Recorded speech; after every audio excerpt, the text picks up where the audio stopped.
ഇത് വാർക്കയുടെ ഒരു പുതിയ രീതിയാണ്.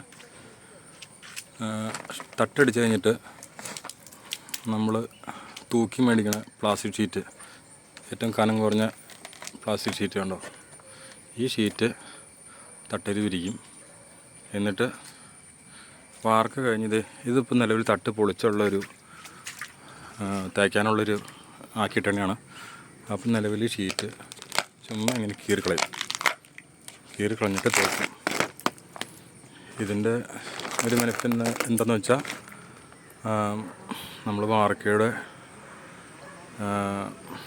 വെള്ളമൊന്നും ഇപ്പോൾ ഇതിപ്പോൾ വാർക്കയുടെ നമ്മൾ പരിക്കിനെ കൂടി മിക്സ് ചെയ്തിടുമ്പോൾ അതിൻ്റെ വെള്ളമൊക്കെ ഓൾറെഡി എൻ്റെ ഷീറ്റിൻ്റെ ഇടയ്ക്കിടെ ലീക്ക് ചെയ്ത് ചാടുമല്ലോ. അപ്പോൾ അങ്ങനെയുള്ള ലീക്കിങ് ഉണ്ടാവില്ല. അത് ആ വാർക്കയിൽ തന്നെ നിന്ന് സെറ്റാവും. വാർക്കയുടെ തട്ട് പൊളിച്ച് കഴിയുമ്പോൾ ഈ സംഗതി ഇതങ്ങ് വലിച്ച് കുറച്ച് കളയുന്നു, എന്നിട്ട് തേക്കുന്നു.